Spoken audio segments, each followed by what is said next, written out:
अस्सलाम वालेकुम dear students. उम्मीद करता हूँ कि आप सब लोग खैरियत से होंगे। लास्ट टाइम हमने बायो का chapter number 22 variation and genetics finish किया था और आज हम बायो का चैप्टर नंबर 23 बायोटेक्नोलॉजी स्टार्ट करने जा रहे हैं। तो सबसे पहले हम डिफ़ाइन करते हैं व्हाट इज़ बायोटेक्नोलॉजी। ऐसी मॉडर्न टेक्निक्स जिनके ज़रिए एक ऑर्गेनिज्म से जीन्स को रिमूव किया जाता है, फिर उन जीन्स को इंसर्ट किया जाता है किसी दूसरे ऑर्गेनिज्म में, किस पर्पज़ के लिए? For the production of desired substances such as hormones, vaccines, drugs and insulin etcetera. ज़्यादा लंबा से पहले की बात नहीं है जब डायबिटिक्स जो थे वो अपने सर्वाइवल के लिए डेड एनिमल्स से इंसुलिन हासिल करते थे, लेकिन आजकल जो डायबिटिक्स हैं वो इंसुलिन हासिल करते हैं as a product of biotechnology. Initially biotechnology was done in viruses, bacteria and yeast etcetera, लेकिन आजकल जो जीन्स है उनको इंट्रोड्यूस किया जा सकता है प्लांट सेल में as well as in the animal cells. Plant cell में जो रिक्वायर्ड जीन है उसको इंट्रोड्यूस किया जाता है इनटू अ सिंगल प्रोटोप्लास्ट या फिर a piece of cultured plant tissue में, तो फिर उससे एक जो न्यू प्लांट है वो जनरेट किया जाता है। इसी तरह मैमल में जो रिक्वायर्ड जीन होता है उसको इंसर्ट किया जाता है इनटू द ज़ायगोट या फिर अर्ली एम्ब्रियो स्टेज पे in the in vitro condition, फिर उसको प्लेस किया जाता है इनटू द यूट्रस, फिर उस प्रोसेस के ज़रिए एक ऑल्टर्ड एनिमल जो है वो ऑब्टेन किया जा सकता है। नेक्स्ट हम देख लेते हैं यूजेस ऑफ बायोटेक्नोलॉजी। जो बायोटेक्नोलॉजी के लार्ज नंबर ऑफ बेनिफिट्स हैं। फॉर एग्जांपल जो जेनेटिकली इंजीनियर बैक्टीरिया है उसको हम इस्तेमाल करते हैं to clean the environmental pollutants. इसी तरह सॉइल की फर्टिलिटी को इन्हांस करने के लिए, हार्मफुल पेस्ट को किल करने के लिए, and to manufacture the proteins, vaccines, hormones and drugs etcetera. Next हम देख लेते हैं जीन क्लोनिंग को। तो जीन क्लोनिंग को हम डिफ़ाइन कैसे करते हैं? जीन क्लोनिंग एक ऐसा प्रोसेस है जिसमें एक जीन की large number of identical copies जो हैं वो बनाई जाती हैं। जो रिकम्बिनेंट डीएनए टेक्नोलॉजी है ये इस्तेमाल होती है when a large quantity of gene is required. एक मोर एडवांस टेक्निक जो है जिसको हम बोलते हैं पॉलीमरेज चेन रिएक्शन, ये भी इस्तेमाल होती है for the production of large number of identical copies of a gene in the laboratory test tubes. अब हम डिस्कस करते हैं रिकम्बिनेंट डीएनए टेक्नोलॉजी को। तो सबसे पहले हम रिकम्बिनेंट डीएनए टेक्नोलॉजी को डिफाइन करते हैं। एक ऐसा procedure for creating the DNA molecules composed of one और more segments from the other DNA molecules. Next हम डिफाइन करते हैं रिकम्बिनेंट डीएनए को। एक डीएनए का ऐसा मॉलिक्यूल जो कि प्रोड्यूस होता है बाय जॉइनिंग टू और मोर डीएनए फ्रेगमेंट्स जो कि that are not normally in physical proximity but are often from different sources or organisms। अब रिकम्बिनेंट डीएनए को प्रोड्यूस करने के लिए जो कंपोनेंट्स रिक्वायर्ड होते हैं उनको हम डिस्कस करते हैं। सबसे पहले जो जीन ऑफ इंटरेस्ट है जिसको हमने क्लोन करना होता है उसको ऑब्टेन करते हैं। उसके बाद उस जीन ऑफ इंटरेस्ट को हम मॉलिक्यूलर सीजर के ज़रिए कट करते हैं।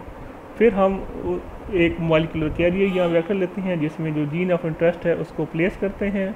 फिर gene of interest along with its vector जो है वो इंट्रोड्यूस किया जाता है into an expression system to make a specific product.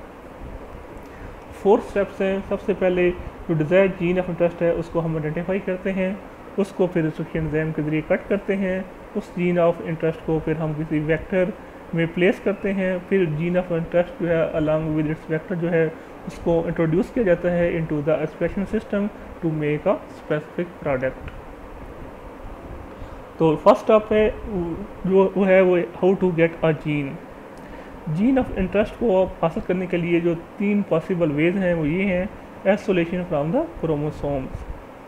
Chromosome से जीन्स को आइसोलेट किया जा सकता है अगर हम उन क्रोमोसोम्स की जो जीन्स की जो फ्लैकिंग साइट होती है उनको रिस्ट्रिक्शन एंजाइम के ज़रिए कट कर दें। या जो दूसरा तरीका है वो ये है कि जो स्मॉल साइज जीन्स हैं उनको हम लेबॉरेटरी में केमिकली सिंथेसाइज भी कर सकते हैं।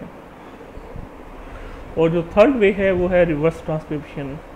रिवर्स ट्रांसक्रिप्शन में क्या होता है, जो जीन ऑफ इंटरेस्ट है उसको हम सिंथेसाइज करते हैं in the laboratory from the messenger RNA by using an enzyme known as reverse transcriptase. जो डीएनए मॉलिक्यूल इस प्रोसेस के जरिए बनता है उसको हम बोलते हैं कम्प्लीमेंट्री डीएनए, और इस फिनोमेना को हम बोलते हैं या प्रोसेस को हम बोलते हैं रिवर्स ट्रांसक्रिप्शन। रिवर्स ट्रांसक्रिप्शन एक ऐसा प्रोसेस है जिसमें मैसेंजर आरएनए से कम्प्लीमेंट्री डीएनए बनता है by using an enzyme known as reverse transcriptase.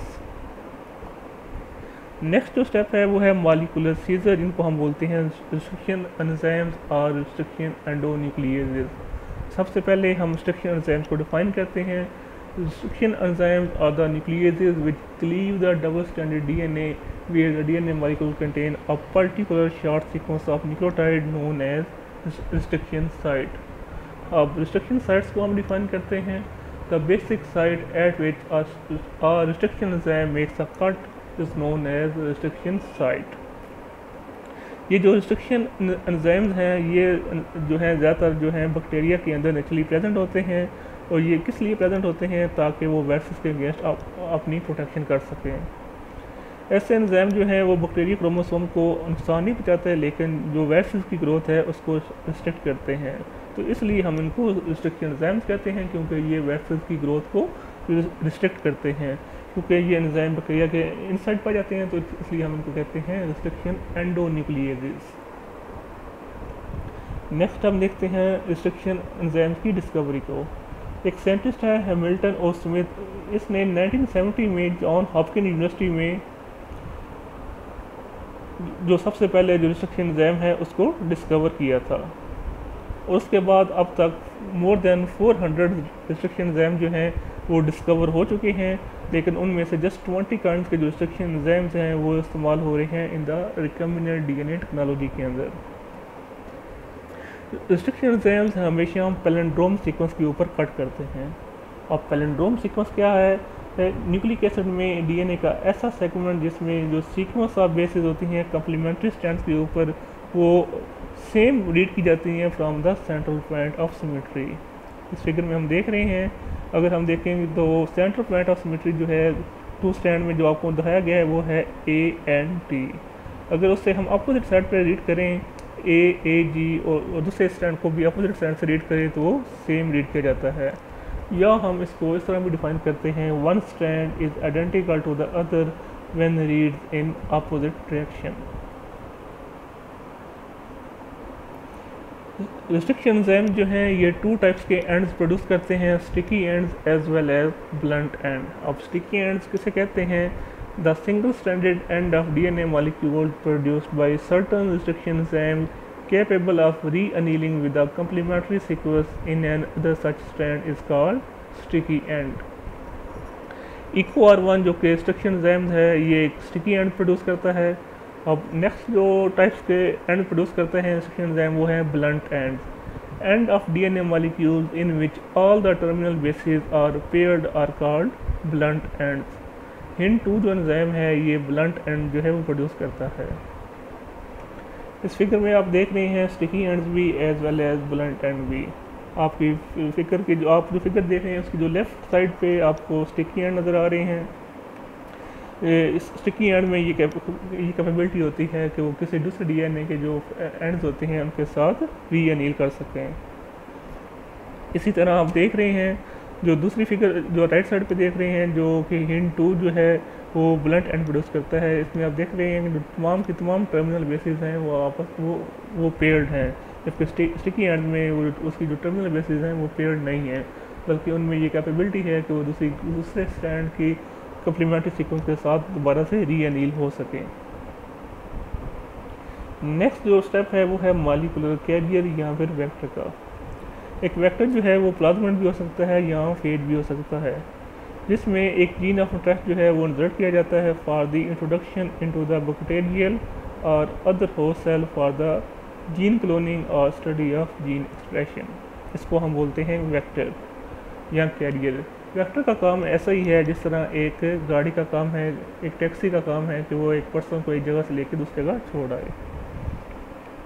Vectors की 2 मेन टाइप्स हैं, प्लाज्मिड और लैम्डा फेज। तो सबसे पहले हम प्लाज्मिड्स को देखते हैं। प्लाज्मिड्स क्या हैं?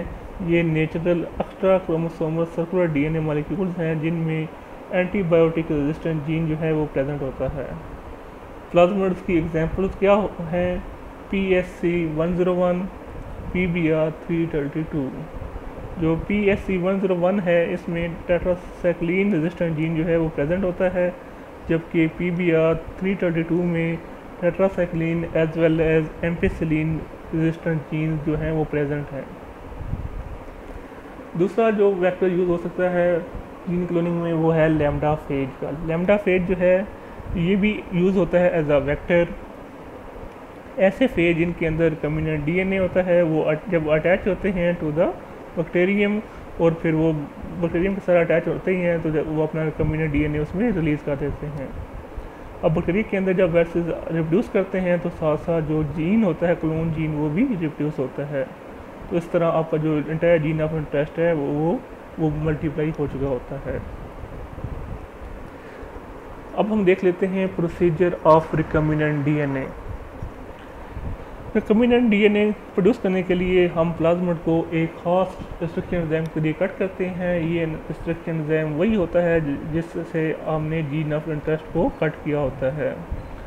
उसके बाद जो जीन ऑफ इंटरेस्ट के स्टिकी एंड्स होते हैं और जो प्लाज्मिड्स के स्टिकी एंड्स होते हैं उनको आपस में जोड़ दिया जाता है with the help of enzyme जिसको हम बोलते हैं डीएनए लाइगेज।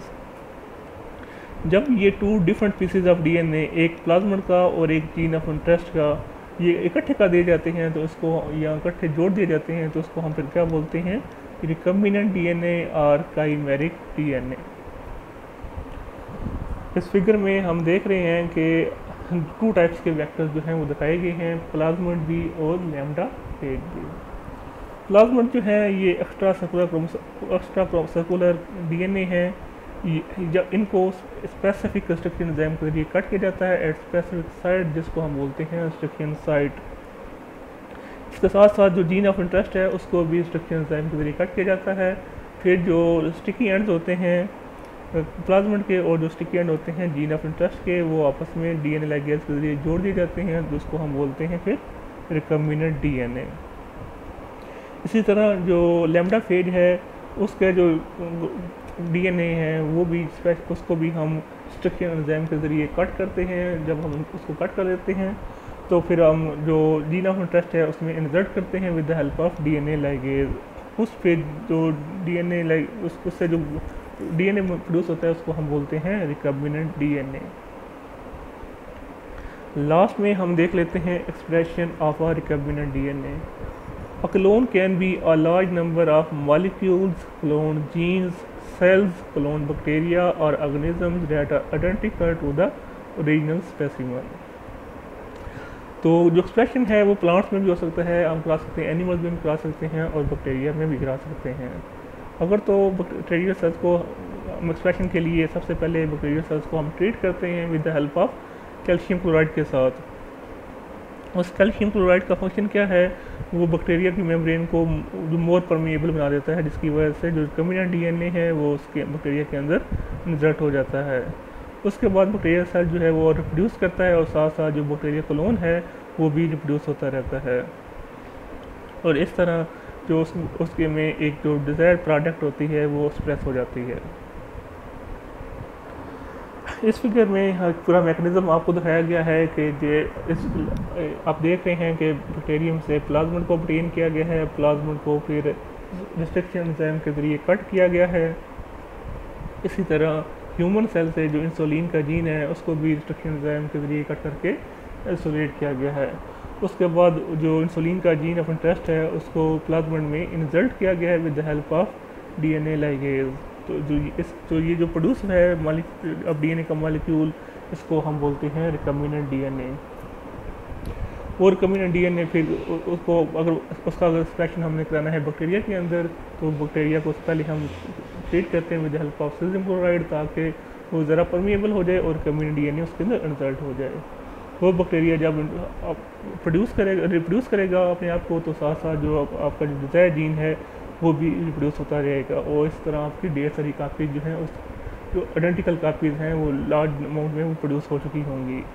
और फिर उस फॉर एग्जाम्पल इंसुलिन का जीन है तो कौन सी प्रोडक्ट बना चुका होगा, इंसुलिन प्रोटीन बना चुका होगा। तो उम्मीद है आपको इस लेक्चर की समझ आई होगी। इंशाल्लाह नेक्स्ट लेक्चर में हम जो टॉपिक स्टार्ट करेंगे वो है जीनोमिक लाइब्रेरी, और साथ ही हम पॉलीमरेज चेन रिएक्शन को भी डिस्कस कर लेंगे। तो तब तक के लिए अल्लाह हाफ़िज़।